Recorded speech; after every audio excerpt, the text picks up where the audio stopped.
The locker key drops from the return slot before anyone rents it, and the tag already lists the witness as next of kin. Only a locker suitcase tagged to a passenger who never crossed the platform cameras. The first witness does not scream. A light flickers once, then holds steady as if someone has warned it. Someone laughs once, too quietly, then asks to leave without looking away. The first question is not what happened. It is why a locker suitcase tagged to a passenger who never crossed the platform cameras already knows the witness. The safe explanation is battery failure. For almost 1 minute, that explanation works. Then the room remembers the witness before the witness enters, and the room stops feeling like a place people can leave. The danger is not death. It is being edited out of your own account. A staffer pockets the key, then cannot remember which door it opens. The archive can keep its labels. The story belongs to the person who realizes a locker suitcase tagged to a passenger who never crossed the platform cameras has started answering them personally. The timestamp clicks forward in a room where every clock has been unplugged. The next contradiction is not bigger. It is closer. The second playback removes the safest explanation. Now the witness has to decide whether the evidence is a warning, a lure, or a rehearsal. The luggage does not belong to a missing passenger. It belongs to a route that is collecting people before they travel. The opening no longer looks like the first scene. It looks like the moment the room chose who would remember it. They step away from the cameras and refuse to say whose voice came through it. The last sound is a voice practicing the witness's answer. The file ends because the archive runs out of procedure, not because the witness runs out of fear. When the cameras returns, a corrupted export from an older case almost holds. Then the clean recording keeps the damage and loses the voice. No, that's tomorrow. The sentence lands wrong because the cameras has already filed it as yesterday. How does it know? A small detail turns personal when the cameras answers back. A private memory becomes physical evidence in front of strangers. The second witness is listed as present tomorrow. The witness reaches for an ordinary explanation, then stops. The witness lowers their hand before anyone tells them what the evidence is. The corrected copy changes first. The room pressures the witness before anyone understands what noticed them first. The choice lands before the mechanism becomes clear. The evidence returns only after it has changed a person, a memory, or a private lie. Each added detail makes the witness less certain they arrived after the event began. A witness looks for permission to laugh, then realizes nobody else heard the same thing. Someone keeps one hand in their pocket because touching the evidence now feels like answering it. The consequence arrives through one clear detail. The air has the flat, wet smell of a room after power has been off too long. Ordinary procedure fails because a person changes before the evidence does. The room narrows around the witness. The nearest person steps back like the evidence has recognized them. The cost is small enough to deny and personal enough to ruin them. A camera clock drifting under load would be comforting if it explained the timing. It does not, because the recording ends with the table waiting for another hand. By now, an old locker room after the last train leaves feels rehearsed. A reflection arrives half a second before the person casting it. The witness is no longer investigating the event. The event is testing the witness. The lights stay ordinary, which makes the contradiction worse. The witness transcript quotes a sentence nobody has spoken yet. Nobody can blame spectacle for what changed. The file tries to stay procedural, but someone has to choose whether to trust their memory or the object in front of them. That is where the horror leaves the object and enters the room.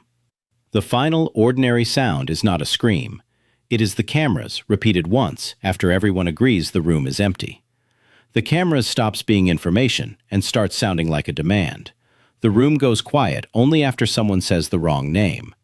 The next silence has shape. The evidence is sealed, but the seal is warm. Everyone hears it differently, and only one person understands why. By the time the cameras comes back, the danger has become intimate. Radio bleed from another room fails because the evidence stops matching itself and starts matching the witness. The next proof belongs to a person, not a file. The first person in the room forgets a name they had just written down. The horror keeps shrinking until it fits inside one remembered detail. The recording catches a breath that does not belong to anyone on the log. The evidence stops matching itself and starts matching the witness. The reply is almost too quiet to file. Not yet. The words come from below, an old locker room after the last train leaves, and every safe explanation stops working. A second silence arrives after the room should be safe. A camera clock drifting under load almost explains it. Then the second witness is listed as present tomorrow. Keep the camera on the person who tries not to react. The cameras makes the room feel chosen instead of observed. The archive can seal evidence, but it cannot seal what the witness remembers next. The witness realizes the room knows which lie they were about to tell. The safest explanation breaks in a human place. A hand stops, a name disappears, and the cameras waits in plain view. No one in an old locker room after the last train leaves says the fear out loud. A mislabeled intake file still sounds useful until the room remembers the witness before the witness enters. The room gives the witness one more chance to deny it. Then the cameras answers with the detail they were hiding. What hurts is how ordinary the evidence remains. Dust shifts across the table before the door opens. The witness understands that touching it would feel like agreement. The file can call it a discrepancy, but the witness has already changed. The recording ends with the table waiting for another hand. By the final pass, the evidence is not louder, it is closer. The witness transcript quotes a sentence nobody has spoken yet. Stay with the witness after the obvious explanation fails. The room does not become louder, it becomes more personal. A mislabeled intake file fails because the room remembers the witness before the witness enters. The room goes quiet only after someone says the wrong name. One more practical detail changes what the witness can trust. The evidence stays ordinary enough to touch, and that is why touching it feels like answering. The next proof belongs to a person, not a file. The witness repeats the wrong date and starts crying before they understand why. Someone has to choose whether to trust their memory or the object in front of them. The corrected copy changes first A. Second silence arrives after the room should be safe. A corrupted export from an older case almost explains it. Then, the last sound is a voice practicing the witness's answer. A camera clock drifting under load still sounds useful until the second playback removes the safest explanation. Wait, did you hear that? The witness asks. And an old locker room after the last train leaves seems to hold its breath around the cameras. Who answers when nobody has spoken? Don't touch it, someone says when the camera's answer's out of turn, but the warning arrives one breath too late. Please, don't make me answer it, the witness whispers, but the cameras rings once from inside an old locker room after the last train leaves. Why does it know their voice? That isn't me, the witness says. Then the playback uses the same panic, half a second early. Open the door, the words come from the cameras, soft and patient. What door is it talking about? The room gives the witness one more chance to deny it. The final tag is signed in handwriting the witness has not learned yet. The case language stays locked to station locker. The case language stays locked to passenger never boarded.